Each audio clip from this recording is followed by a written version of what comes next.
సాయినాథాయ నమః. శ్రీ సాయి సచ్చరిత్రం 4వ అధ్యాయం. యోగీశ్వరుల కర్తవ్యము, పవిత్ర షిరిడీ క్షేత్రము, సాయిబాబా యొక్క రూపురేఖలు, గౌలిబువా గారి వాక్కు, విఠల దర్శనము, క్షీరసాగరుని కథ, దాసగను ప్రయాగ స్నానము, సాయిబాబా యోని సంభవము, షిరిడీకి వారి మొదటి రాక, 3 బసలు, యోగీశ్వరుల కర్తవ్యం. భగవద్గీత 4వ అధ్యాయమున 7-8 శ్లోకములందు శ్రీకృష్ణ పరమాత్ముడు ఇట్లు సెలవిచ్చియున్నారు: ధర్మము నశించునప్పుడు, అధర్మము వృద్ధి పొందునప్పుడు నేను అవతరించెదను. సన్మార్గులను రక్షించుటకు, దుర్మార్గులను శిక్షించుటకు, ధర్మస్థాపన కొరకు యుగ యుగములందు అవతరించెదను. ఇది ఏ భగవంతుని కర్తవ్య కర్మ. భగవంతుని ప్రతినిధులకు యోగులు, సన్యాసులు అవసరం వచ్చినప్పుడెల్లా అవతరించి ఆ కర్తవ్యమును నిర్వర్తించెదరు. ద్విజులకు బ్రాహ్మణ, క్షత్రియ, వైశ్య జాతుల వారు తమ కర్మలను మానునప్పుడు, శూద్రులు పైజాతుల వారి హక్కులను అపహరించినప్పుడు, మతగురువులను గౌరవించక అవమానించునప్పుడు, ఎవరునూ మతబోధలను లక్ష్య పెట్టనప్పుడు, ప్రతివాడునూ గొప్ప పండితుడునని అనుకున్నప్పుడు, జనులు నిషిద్ధాహారములు, మద్యపానములకు అలవాటు పడినప్పుడు, మతము పేరుతో కాని పనులు చేయనప్పుడు, వేరువేరు మతముల వారు తమలో తాము కలహించుచున్నప్పుడు, బ్రాహ్మణులు సంధ్యావందనము మానునప్పుడు, సనాతనులు తమ మతాచారములు పాటించనప్పుడు, ప్రజలు ధనధారా సంతానములే జీవిత పరమార్థముగా భావించి మోక్ష మార్గమును మరచునప్పుడు, యోగీశ్వరులుద్భవించి వారి వాక్కాయ కర్మలచే ప్రజలను సవ్యమార్గమున పెట్టి వ్యవహారములు చక్కదిద్దుదురు. వారు దీపస్తంభముల వలె సహాయపడి మనము నడువవలసిన సన్మార్గమును, సత్ప్రవర్తనమును నిర్దేశించెదరు. ఈ విధముగానే నివృత్తి, జ్ఞానదేవు, ముక్తాబాయి, నామదేవు, జానాబాయి, గోర, గోణాయి, ఏకనాథుడు, తుకారాం, నరహరి, నర్షిభాయ్, సజన్కా సాయి, సాంవతమాలి, రామదాసు మొదలుగా గల యోగులను తదితరులను వేరువేరు సమయములందుద్భవించి మనకు సవ్యమైన మార్గమును చూపిరి. అట్లే సాయిబాబా కూడా సకాలమందు షిరిడీ చేరిరి. పవిత్ర షిరిడీ క్షేత్రము అహ్మద్నగర్ జిల్లాలోని గోదావరి నది ప్రాంతములు చాలా పుణ్యతమములు. ఏలయన అచ్చట అనేక యోగులు ఉద్భవించిరి, నివసించిరి. అట్టి వారిలో ముఖ్యులు శ్రీ జ్ఞానేశ్వర్ మహారాజ్. షిరిడీ గ్రామము అహ్మద్నగర్ జిల్లాలోని కోపర్గాం తాలూకాకు చెందినది. కోపర్గాం వద్ద గోదావరి దాటి షిరిడీకి పోవలను. నది దాటి 3 కోసులు పోయినచో నీమ్గాం వచ్చును. అచ్చటికి షిరిడీ కనిపించును. కృష్ణా తీరమందు గల గాణగాపురము, నరసింహవాడి, ఔదంబర్ మొదలుగా గల పుణ్యక్షేత్రముల వలె షిరిడీ కూడా గొప్పగా పేరు కాంచినది. పండరీపురమునకు సమీపమున గల మంగళవేఢయందు భక్తుడకు దామాజీ, సజ్జనగడమందు సమర్థ రామదాస్, నర్సోబాచీవాడియందు శ్రీ నరసింహ సరస్వతీ స్వామివార్లు వర్ధిల్లినట్లే శ్రీ సాయినాథుడు షిరిడీలో వర్ధిల్లి దానిని పవిత్రమునర్చెను. సాయిబాబా రూపురేఖలు. సాయిబాబా వలననే షిరిడీ ప్రాముఖ్యము వహించినది. సాయిబాబా ఎట్టి వ్యక్తియో పరిశీలింతుము. వారు కష్టతరమైన సంసారమును జయించినవారు. శాంతియే వారి భూషణం. వారు జ్ఞానమూర్తులు. వైష్ణవ భక్తులకు ఇల్లు వంటివారు. ఉదార స్వభావులు. సారములోని సారాంశము వంటివారు. నశించు వస్తువులందు అభిమానము లేనివారు. ఎల్లప్పుడూ ఆత్మ సాక్షాత్కారమందే మునిగియుండెడివారు. భూలోకమునందు గాని స్వర్గలోకమునందు గాని గల వస్తువులయందు అభిమానము లేనివారు. వారి అంతరంగము అద్దము వలె స్వచ్ఛమైనది. వారి వాక్కుల నుండి అమృతము స్రవించుచుండెను. గొప్పవారు, బీదవారు వారికి సమానమే. వారు మానవమానాలను లెక్కించిన వారు కారు. అందరికీ వారు ప్రభువు. అందరితో కలిసిమెలిసి ఉండేవారు. ఆటలు గాంచెడివారు, పాటలను వినుచుండెడివారు. కాని సమాధి స్థితి నుండి మరలువారు కారు. ఎల్లప్పుడూ అల్లా నామము ఉచ్చరించుచుండెడివారు. ప్రపంచమంతా మేలుకొనున్నప్పుడు వారు యోగనిద్రయందుండెడివారు. లోకము నిద్రించినప్పుడు వారు మెలకువతో నుండెడివారు. వారి అంతరంగము లోతైన సముద్రము వలె ప్రశాంతము. వారి ఆశ్రమము, వారి చర్యలు ఇదమిద్దముగా నిశ్చయించుటకు వీలు కానివి. ఒకచోటనే కూర్చుండి ఉన్నప్పటికీ ప్రపంచమందు జరుగు సంగతులన్నీ వారికి తెలియను. వారి దర్బారు ఘనమైనది. నిత్యము 100 కొలది కథలు చెప్పునప్పటికీ మౌనము తప్పిడేవారు కారు. ఎల్లప్పుడూ మసీదు గోడకు ఆనుకుని నిలుచువారు, లేదా ఉదయము, మధ్యాహ్నము, సాయంత్రము లెండి తోట వైపు గాని చావడి వైపు గాని పచార్లు చేయుచుండెడివారు. ఎల్లప్పుడూ ఆత్మధ్యానమునందే మునిగి ఉండేవారు. సిద్ధపురుషుడైనప్పటికీ సాధకుని వలె నటించువారు. అనుకోవ, నమ్రత కలిగి అహంకారము లేక అందరినీ ఆనందింపచేయువారు. అట్టివారు సాయిబాబా. షిరిడీ నేల వారి పాదస్పర్శచే గొప్ప ప్రాముఖ్యము పొందినది. జ్ఞానేశ్వర్ మహారాజ్ ఆళందని వృద్ధి చేసినట్లు, ఏకనాథుడు పైఠానును వృద్ధి చేసినట్లు శ్రీ సాయిబాబా షిరిడీని వృద్ధి చేశాను. షిరిడీలోని గడ్డి రాళ్లు పుణ్యము చేసుకున్నవి. ఏలయన బాబా పవిత్ర పాదములను ముద్దు పెట్టుకుని వారి పాదధూళి తలపైన వేసుకొనగలిగినవి. షిరిడీ మా వంటి భక్తులకు పండరీపురము, జగన్నాథము, ద్వారక, కాశీ, రామేశ్వరము, బదరీకేదార్, నాసిక్, త్రయంబకేశ్వరము, ఉజ్జయిని, మహాబలేశ్వరము, గోకర్ణముల వంటిదైనది. షిరిడీ సాయిబాబా స్పర్శయే మాకు వేదపారాయణ తంత్రము.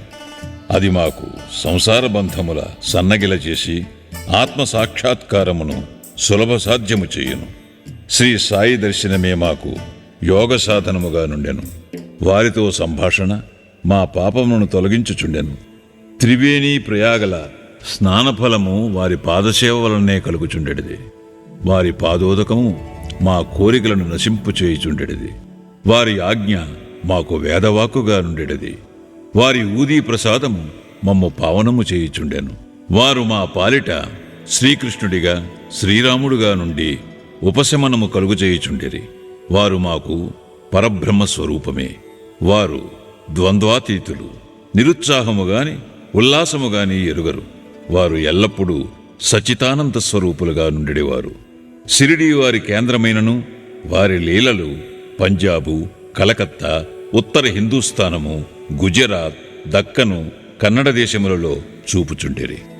ఇట్లు వారి కీర్తి దూరదేశములకు వ్యాపింపగా భక్తులన్ని దేశముల నుండి షిరిడీ చేరి వారిని దర్శించి వారి ఆశీర్వాదమును పొందుచుండిరి. వారి దర్శన మాత్రముననే భక్తుల మనములు వెంటనే శాంతి వహించుచుండెడివి. పండరీపురమందు విఠల్ రకుమాయులను దర్శించినచో భక్తులకు కలిగడి ఆనందము షిరిడీలో దొరుకుచుండెడిది. ఇది అతిశయోక్తి కాదు. ఈ విషయమును గూర్చి భక్తుడొకడు చెప్పినది గమనింపుడు. గౌలిబువ అభిప్రాయము. 95 సంవత్సరముల వయస్సు గల గౌలిబువ అను వృద్ధ భక్తుడొకడు పండరీ యాత్ర ప్రతి సంవత్సరము చేయువాడు. 8 మాసములు పండరీపురమందు, మిగతా 4 మాసములు ఆషాఢము మొదలు కార్తీకము వరకు గంగానది ఒడ్డునను ఉండిడివాడు. సామాను మోయుటకు ఒక గాడిదను, తోడుగా ఒక శిష్యుని తీసుకుని పోవాడు. ప్రతి సంవత్సరము పండరీ యాత్ర చేసుకుని షిరిడీ సాయిబాబా దర్శనమునకై వచ్చేవాడు. అతడు బాబాను మిగుల ప్రేమించువాడు.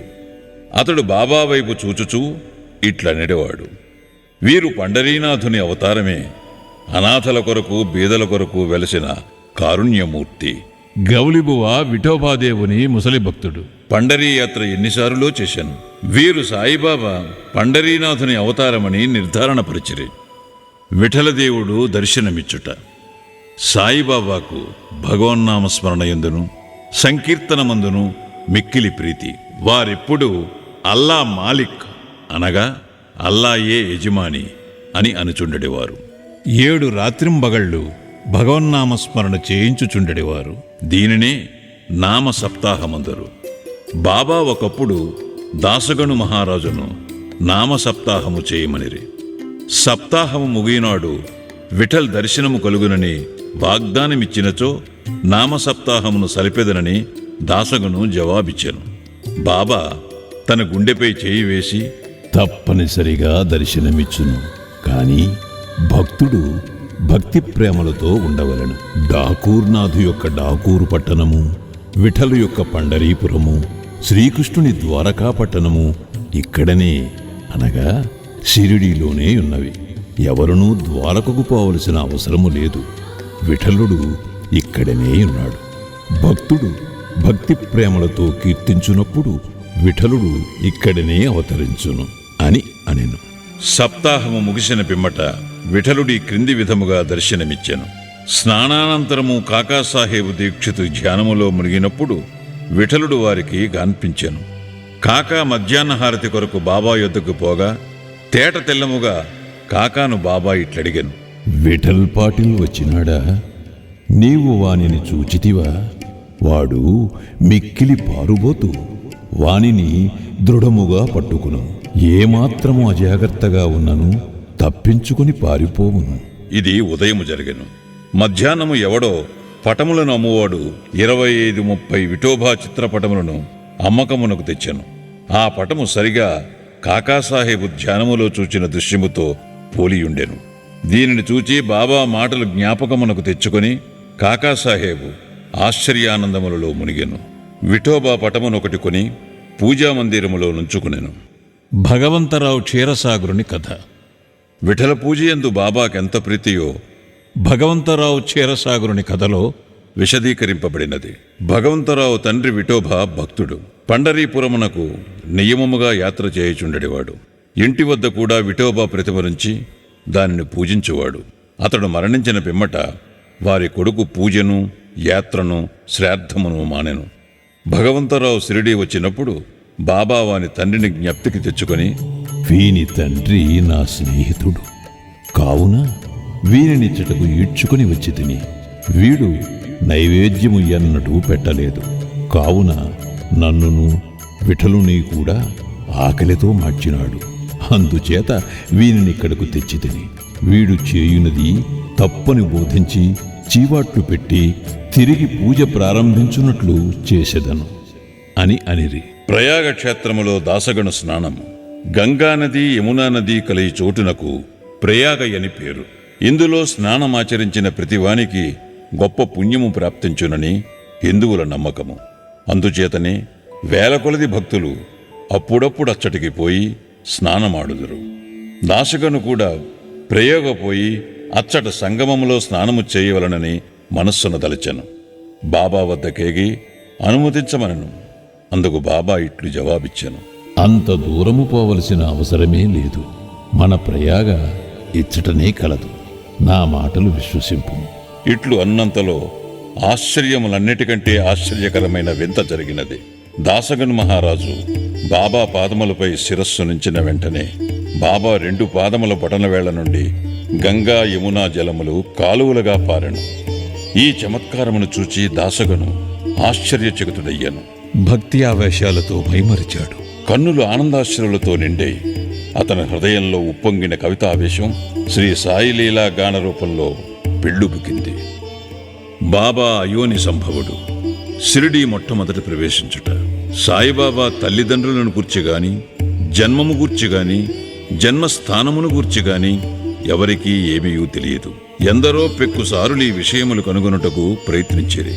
పలుసార్లు ఈ విషయముగా బాబాను ప్రశ్నించిరి.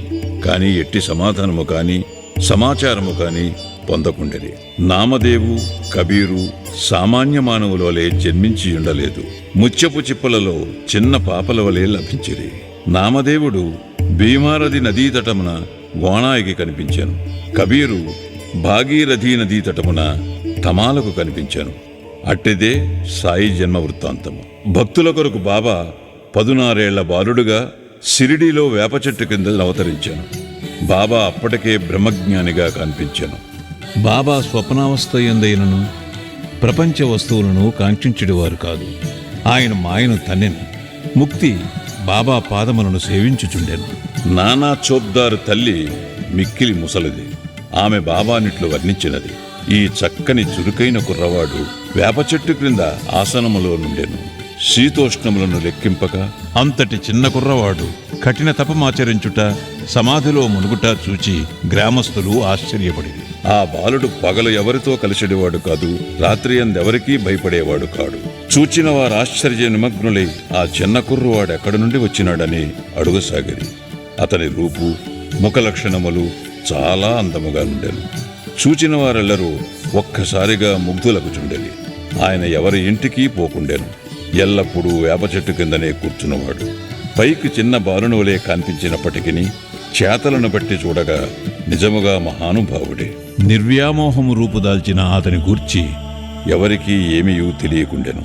ఒకనాడు ఖండోబా దేవుడొకని ఆవేశించగా ఈ బాలుడెవడై ఉండునని ప్రశ్నించిరి. వాని తల్లిదండ్రులెవరని, ఎచ్చట నుండి వచ్చినవాడని అడిగిరి.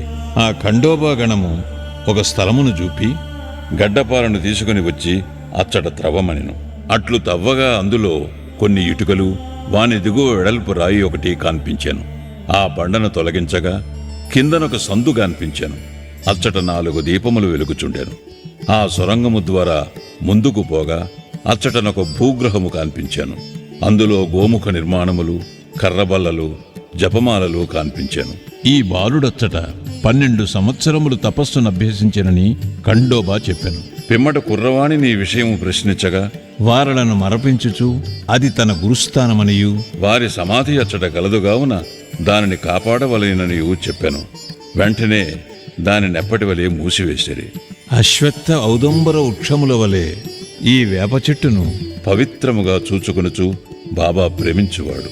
మహల్సాపతి తదితర షిరిడీలోని భక్తులు దీనిని బాబా యొక్క గురువుగారి సమాధి స్థానమని భావించి సాష్టాంగ నమస్కారములు చేసెదరు.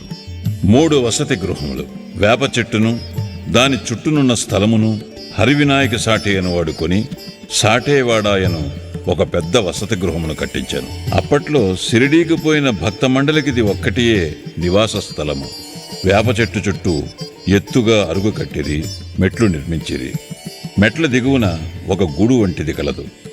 భక్తులు మండపముపై ఉత్తరాభిముఖముగా కూర్చునెదరు. ఎవరిచ్చట గురు శుక్రవారములు ధూపము వేయుదురో వారు బాబా కృప వల్ల సంతోషముతో నుండెదరు. ఈ వాడ చాలా పురాతనమైనది కావున మరమ్మత్తునకు సిద్ధముగా నుండెను. తగిన మార్పులు, మరమ్మత్తులు సంస్థానము వారు చేసిరి. కొన్ని సంవత్సరముల పిమ్మట దీక్షిత్వాడాయన పేర ఇంకొక వసతి గృహము కట్టబడినది. న్యాయవాది అయిన కాకాసాహెబ్ దీక్షిత్ ఇంగ్లండ్కు పోయాను. అచ్చట రైలు ప్రమాదమున కాలు కుంటుపడెను. అది ఎంత ప్రయత్నించినను బాగు కాలేదు. తన స్నేహితుడకు నానాసాహెబ్ చందోర్కర్ షిరిడీ సాయిబాబాను దర్శించమని సలహా ఇచ్చాను. 1909వ సంవత్సరమున కాకా షిరిడీకి పోయాను. బాబా దర్శన మాత్రమున అమితానంద భరితుడై షిరిడీలో నివసించుటకు నిశ్చయించుకొనెను. కాలు కుంటితనము కన్నా తన మనస్సులోని కుంటితనమును తీసివేయమని బాబాను ప్రార్థించాను. తన కొరకును ఇతర భక్తులకును పనికి వచ్చినట్లు ఒక వాడాను నిర్మించాను. 10-12-1910వ తారీఖున ఈ వాడా కట్టుటకు పునాది వేసిరి. ఆనాడే 2 ముఖ్యమైన సంఘటనలు జరిగాను. 1 దాదాసాహెబ్ కాపర్డేకు తన ఇంటికి పోవుటకు బాబా సమ్మతి దొరికాను. 2 చావడిలో సేజాహారతి ప్రారంభమయ్యను. దీక్షిత్వాడ పూర్తి కాగానే 1911వ సంవత్సరంలో శ్రీరామనవమి సమయమందు శాస్త్రోక్తముగా గృహప్రవేశము జరిపిరి. తరువాత కోటీశ్వరుడును నాగపూర్ నివాసియగు బూటి మరొక పెద్ద రాతిమేడను నిర్మించాను. అతడు చాలా ద్రవ్యము దీని కొరకు వెచ్చించాను. వెచ్చించిన ద్రవ్యమంతయు నిజమునకు సార్థకమయ్యాను. ఏలయనగా బాబాగారి భౌతిక శరీరము అందులో సమాధి చేయబడినది. దీనినే సమాధి మందిరమందుడు. ఈ స్థలములో మొట్టమొదట పూలతోటయుండెను. ఆ తోటలో బాబాయే తోటమాలిగా మొక్కలకు నీళ్లు పోయిట మొదలుగునవి చేసెడివారు. ఇట్లు 3 వాడాలు కట్టబడెను. అందుకు ముందు ఇచ్చట ఒక్క వసతి గృహం కూడా లేకుండెను. అన్నిటికంటే సాఠేవాడ మొదటి రోజులలో అందరికీ చాలా ఉపకరించుచుండెను. 4వ అధ్యాయం సంపూర్ణం. సద్గురు శ్రీ సాయినాథార్పణమస్తు. శుభం భవతు.